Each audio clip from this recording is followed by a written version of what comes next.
കണ്ടു. Police station മുഴുവൻ നടന്നങ്ങ് കണ്ടു. എന്നിട്ട് ഞങ്ങളുടെ സ്വന്തം CI സാറിൻ്റെ ഒപ്പം നിന്ന് സല്യൂട്ടും ചെയ്തു. ഇനി എന്നാ വേണ്ടേ? തിരക്കിട്ട സമയത്തും അന്നാ റോസിൻ്റെ കുഞ്ഞാഗ്രഹത്തെ വലുതായി കണ്ട പോലീസുകാർക്കിരിക്കട്ടെ ഞങ്ങളുടെ എല്ലാവരുടെയും വക ബിഗ് സല്യൂട്ട്. ഞങ്ങളുടെ CI സാറ് ഇന്ന് ഇരട്ടിക്ക് സ്ഥലം മാറിപ്പോവാം, അതുകൊണ്ടൊന്ന് ഓടിച്ചെന്നതാണ്. നേരത്തെയുള്ള വാക്കായിരുന്നു ഇനി വരുമ്പോൾ അന്നാ റോസിനെ കൂട്ടണമെന്നുള്ളത്. കൂടെ കൂട്ടി നല്ലൊരു അനുഭവമായിരുന്നു അവൾക്ക്. ഇത്രയും കാലം എന്തെങ്കിലും കുരുത്തക്കേടെ കാണിക്കുമ്പം അന്നാ റോസെ കുറുക്കം വരും, പോലീസിനോട് പറയുമെന്നൊക്കെ പറയായിരുന്നു. ഇനിയിപ്പോൾ അതിൻ്റെ അകത്ത് പോലീസിനോട് പറയുമെന്നെങ്ങാനും പറഞ്ഞാൽ അച്ചാച്ച എനിക്കും പറയാനുണ്ട് പോലീസിനോട് എന്നായിരിക്കും അവളുടെ മറുപടി.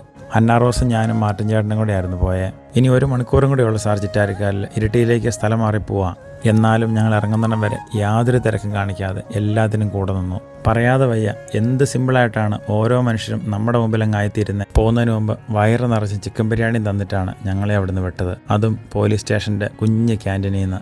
1 മണി പോലും കളയാതെ അന്നാ റോസും മടാന്നടിച്ചു. എങ്ങനെയൊക്കെ പറ്റുന്ന കുറേ നാളായി ഇതെല്ലാം കാണുന്നു. ചുമ്മാ ഹൃദയങ്ങളെ അങ്ങ് തൊട്ടുകൊണ്ടിരിക്കുവാണ് കുറേ മനുഷ്യർ. വീണ്ടും കുറച്ചും കൂടെ സിമ്പിളായിട്ട് ജീവിക്കാൻ നമ്മളെ ചലഞ്ച് ചെയ്തുകൊണ്ട്.